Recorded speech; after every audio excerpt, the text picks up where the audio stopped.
Hello, everyone, to Definitely Different, the podcast.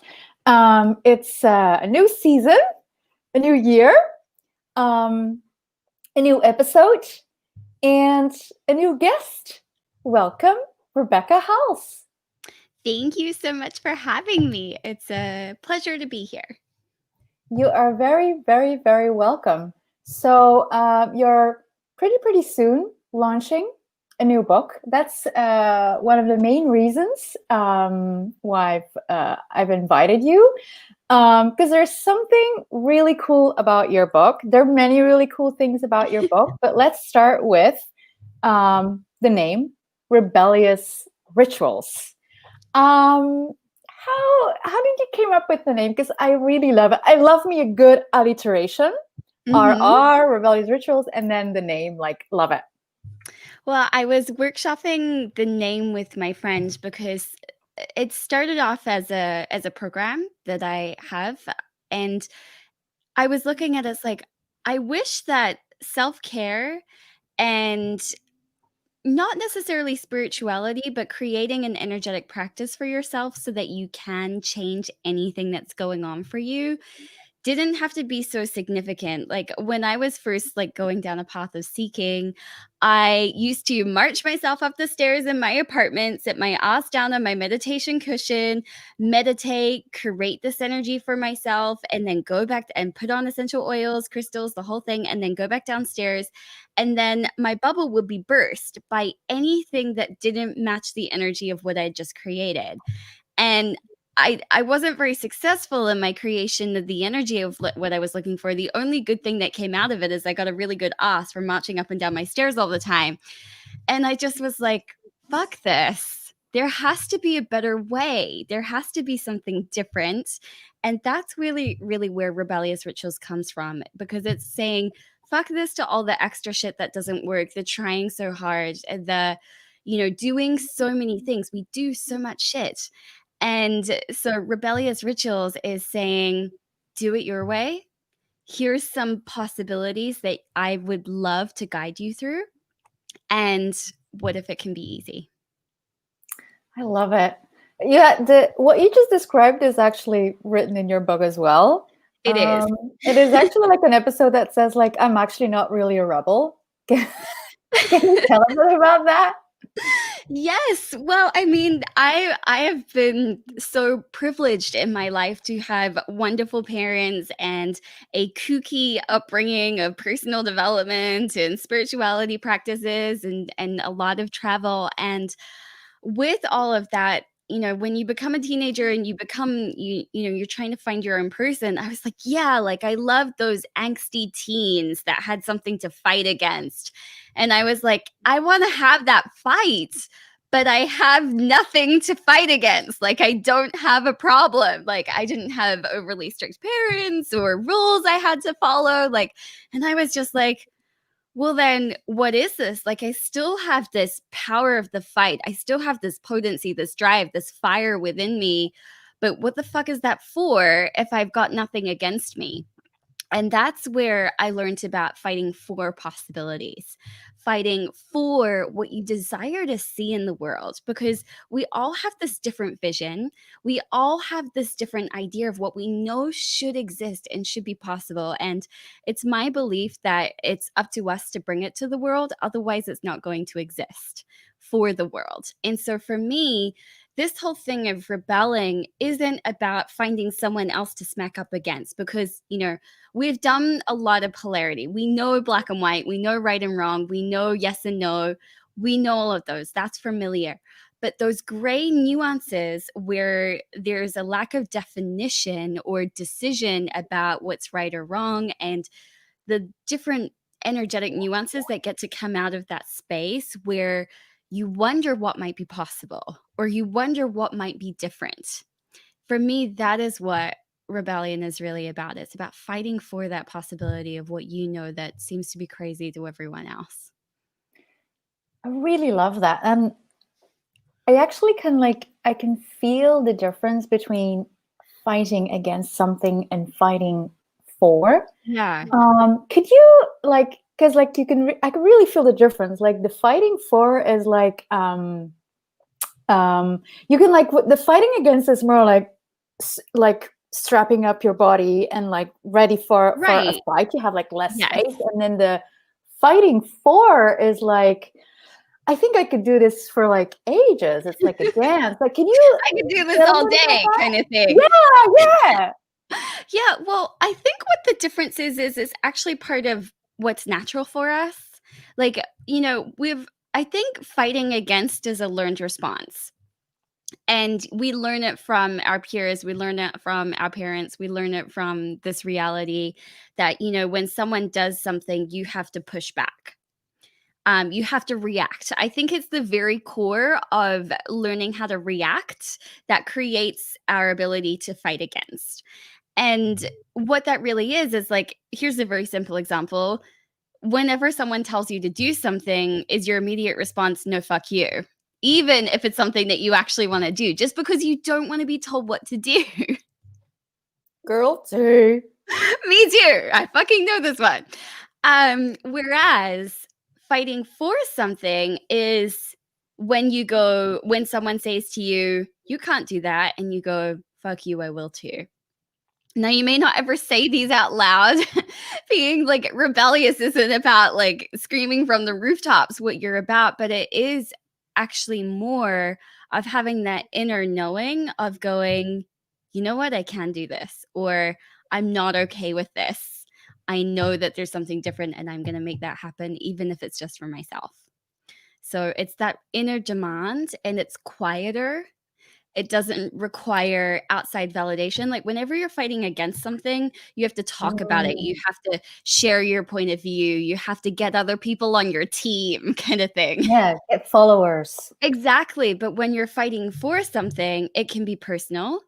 It cannot be personal, but it doesn't matter. You know that that's what you're going for. That's what your target is. And whether other people join or not is actually irrelevant, because you know what you're going for.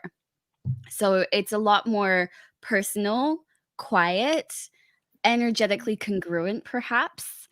And for me, just more honoring of who you are, of what you're capable of. And it allows other people to be invited into your world and what you're about, rather than having to agree with you. Wow. I think you just described a couple of rebellious rituals right there. Well, they're in me. Like they come from everything that I have, gone through, or these moments in time that I've just felt like I would have wanted a best buddy to pull me out of. Like that's really what these rituals are about. Like if you're cranky, if you feel like you want to crawl into a hole and like hide from the world, if you're just introverted, if you feeling like you're poor as fuck and you've got no money in the world, or you're just like, God, could this day get any longer? I need a drink. Like all of those real. You had a little bit of a tricky connection. Oh, okay, you're back. I'm back. Sorry. All right, okay. Or I was gone. Or I was gone. I'm back.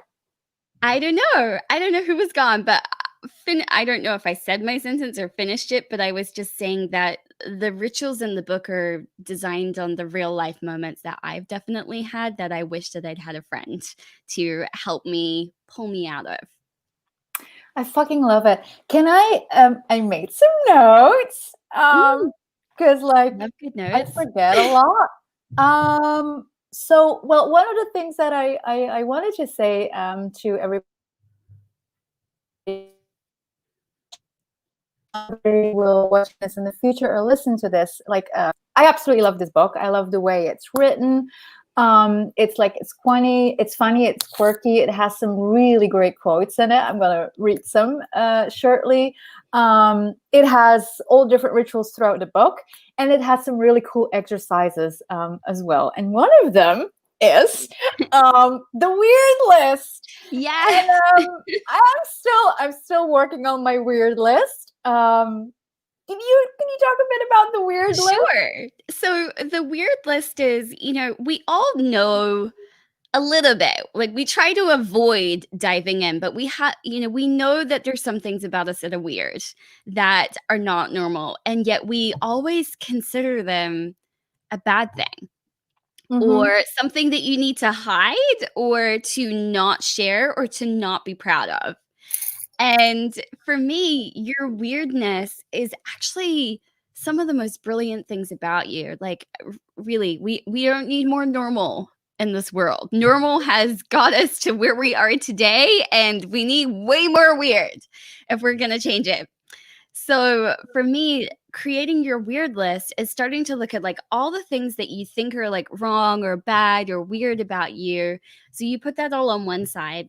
And if you download the sneak peek of the book, this exercise is actually in there, I think. Um, it's definitely in the email series that you get along with that book.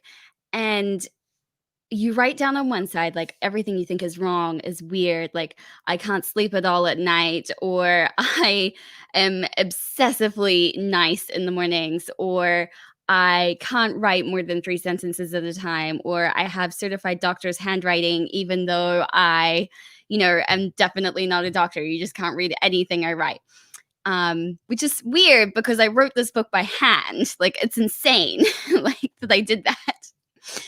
So you write that on one side, and then on the other side, you start to acknowledge, like, what's the strength here? Is like, do you have a different way of receiving energy? Do you have a different way of communicating than other people too? And so it just flips it wherever where you've been judging yourself or trying to hide or not let out. I find a lot of the thing is we try and contain a lot of the things that we think are too weird about ourselves instead of letting it just be a part of you as it is, and just, let yourself breathe a bit. It's almost Yeah. like we have this energetic corset on 24/7 of like, "Oh, don't pop out." Like, "Don't say that thing," or like, "Oh, that was too weird." I was like, "No, like, what if that was just weird enough?" So I highly recommend you do this, whether you read the book or not, is to write down a list and put all the things that you think are bad about you on one side, and then ask yourself, all right, what's the weird gift here?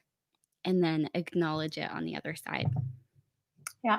But it already it already worked on me. Like one thing that I was like really like looking at was like relationship stuff, and yeah, it actually turned into a strength, Cool. or at least one or two. Just a um, couple. which is like better, because before it was like none. Before it was like, oh, so bad at relationships.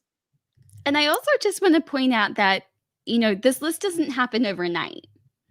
Yeah. Like, this doesn't happen in one go. Like, you've got to keep contributing to it, adding to it, looking at, acknowledging more, because it just keeps going deeper, and you actually, everything you acknowledge grows greater.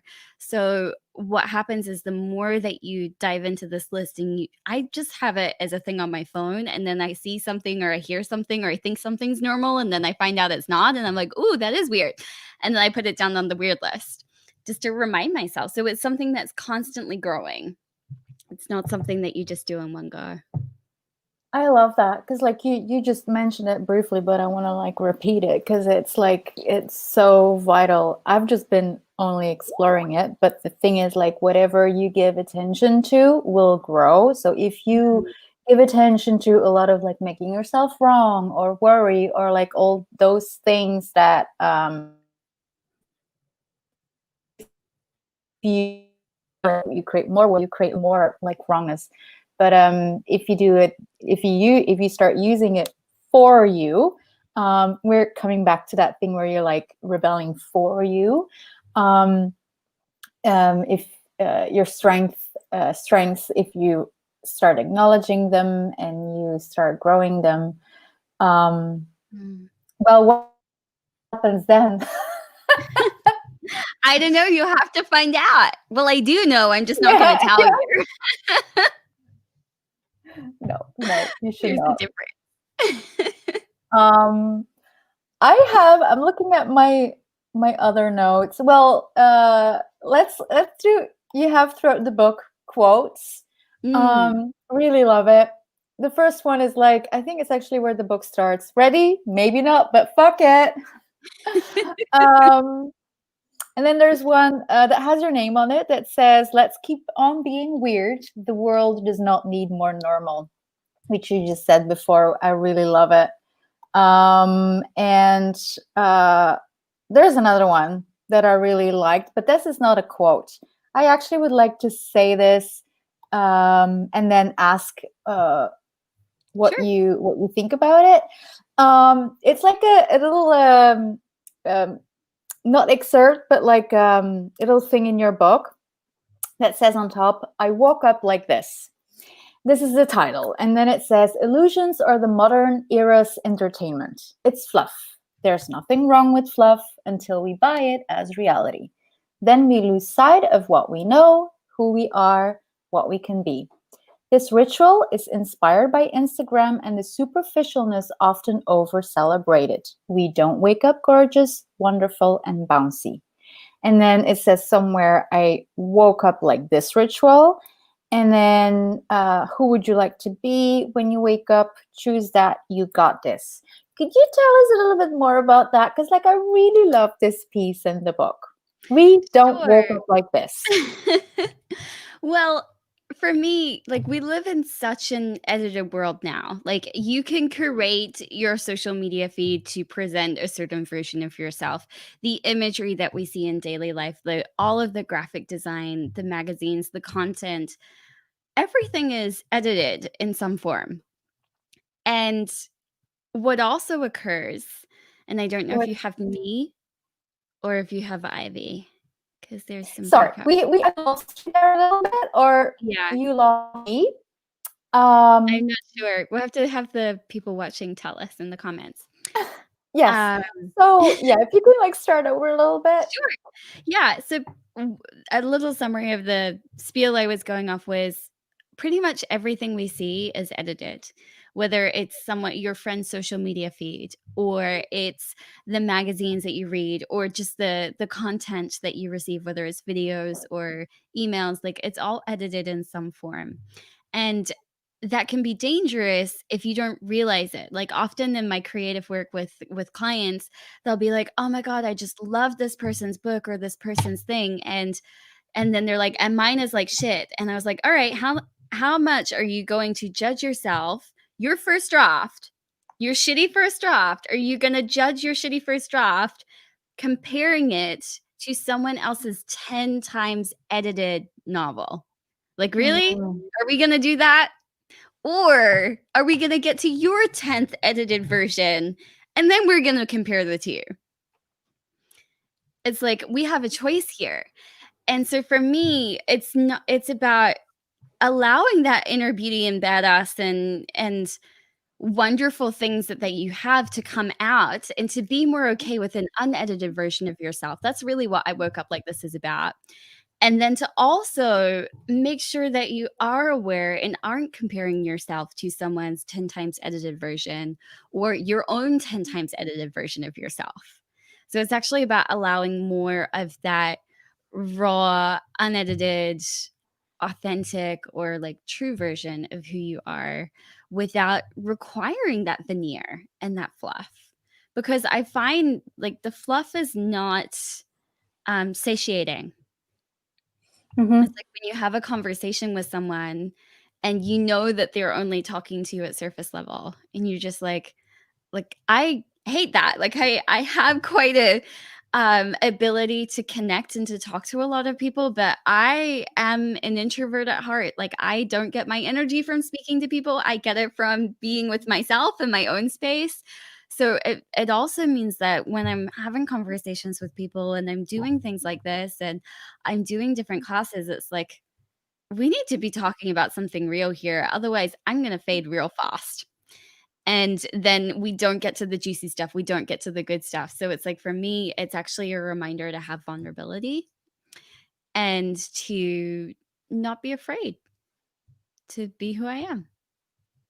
I love that, and that's actually quite inspiring to be around people who are at their most raw and realness. Yeah, Um, we crave that. yeah, yeah, it gives actually like a permission for us to do the same. Wow, thank you. That's very well put. Thank you. Which there's another thing. It might relate a bit to. I also sorry, I have like many different ways I want to go, and I'm like, which one do I pick? So I sound a bit like all good. retarded, but it's like there's a lot You going on don't. inside. I totally understand the scatterbrain, and you're like, I there's think we 5 can go things to the we need weird to list. talk about at the same time. Is this the weird list stuff? Totally. Okay, lost it, and it's coming back. Warte. Oh, yeah, this one. It's another like quirky, funny thing. So I would like to have some explanation, although I think I understand. So one of the things that you say in this book, we are not linear creatures as much as we might like to Marie Kondo ourselves. Who is Marie Kondo? I know Marie Kondo. I love her. She's like yeah, She's gorgeous. I don't know what's happening. We have a interruption. I don't know if Miss Ivy is gone or I'm the one that's gone. Come back. Come back to us. I'm just going to check what's happening. And we are back, hopefully. Ta-da! Hello. Yes. Thank God. Yes. Okay, Marie Kondo. Marie Kondo. Yes. So Marie Kondo is a gorgeous organization expert. She's Japanese and she is fantastic at helping you organize your life. And I actually love having an organized life and space. I am not good at it for more than like 3 weeks. That's about the top level. I can keep something gorgeous and tidy and then it explodes again. And then a month later, I get sick of it and I do the whole thing again. That's part of my weird list. But I know that I can keep things tidy for like 3 weeks and then I'm going to explode. And then I just deal with it. But I don't think that we should keep ourselves in those organized lines. I think we need the freedom to have a brain that shoots off in 10 different directions and can think 10 different things at the same time and to go off on tangents. Like we need to have this ability to get messy and be creative and be weird. And so it keeps going back to that same point of don't let yourself be in the box. Don't let yourself be contained. And have a look at where you have been trying to run a tight ship on your being. Like you can run a tight ship on your life. I'm actually all about running a tight ship on your life in terms of like get shit done and make your business really streamlined and don't overcomplicate it. Like huge fan of that. But then for me, that tight ship is there. I'm trying to put this in the middle, but I don't know where this is there so that I don't have to be a tight ship. Like I can be crazy and all over the place and come up with 10 ideas a day and do multitasking and a bunch of different things. That ship is there to support me in being what I am, not to control me. And I think we let ourselves control ourselves. And Very that's well scary. put. Wow. Speech. That's like I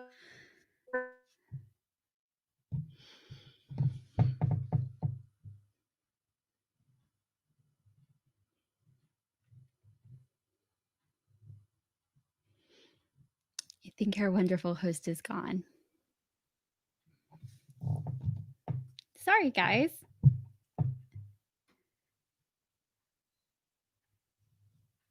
All right. I can see that she's the one that is a little frozen and I'm the one that's here with you. So I have no idea what Ivy wanted us to say next. And you're back? Cool. I'm so sorry for the connection. Well, okay. What if we shared how you shared a lot of some really cool information like about you, about the book. Is there maybe like before we go, anything that you would like to share? Maybe like what's your favorite part of the book? I don't know that I have a favorite part. For me, I love the way it's come together. Like, I wanted it to be like a scribbled notebook to yourself that also had beautiful artwork and inspiration. Like, I didn't want it just to be like just another self-help book. I wanted it to have this more creative exploration. So my way of describing it is like a self-care guide met a artist sketch pad, and they got hammered. They walked into a bar and got hammered, and this is what came out. Like, I want to see these books loved. I want to see these books trashed. I want to see these books torn apart, used, sketched on, written on. They're designed so that you can make it your own. Of course, I've had my beautiful, amazing designer create my vision here, and he's been awesome, and Naj is great. But it's like, I don't want this to be this pristine book that just sits on your bedside table unopened and unused. I want it to be dirty, tattered, scribbled on, torn into pieces, loved up. So if you're interested in getting your hands on one of them, I can't wait. The launch date may be changing, so stay tuned. But you don't have to wait, because I know that humanoids are horrible at waiting. All creatives, horrible at waiting. So what you can do is you can get yourself a sneak peek, which is a bunch of my favorite pages that I've put together that you can download right now if you're interested. The link is already in the description, so you can like go straight away and download it. And wow, I can't wait to. I don't have a hard copy myself, because you allowed me. I don't have a hard copy myself. It's in customs. They're stuck. I'm so excited. Yeah, it's such a cool book. Like, even like the size, it's like a square size. Yeah. So yeah, I definitely like must have. And thank you so much. Oh, show it, please. It's going to look, I had to, when I was deciding on the back covers, I made like tiny little printed versions. So it's like, it's going to look like this, but bigger. Yeah. So it's like, it's going to be square, and yeah. I love the imagery, the graphic design of it as well. Very soothing for what you just explained, what it is. So thank you everybody for watching, everybody who will be listening and watching in the future. Yeah, go rebellious rituals. I love it. I feel like such a rebel already. Yes, yay, that's what we're going for here. And thank you so much, Ivy, for reading it, for your great notes, and for having this conversation with me. I'm truly honored. So thank you. You're very welcome. Thank you. Bye, everyone. Bye, guys.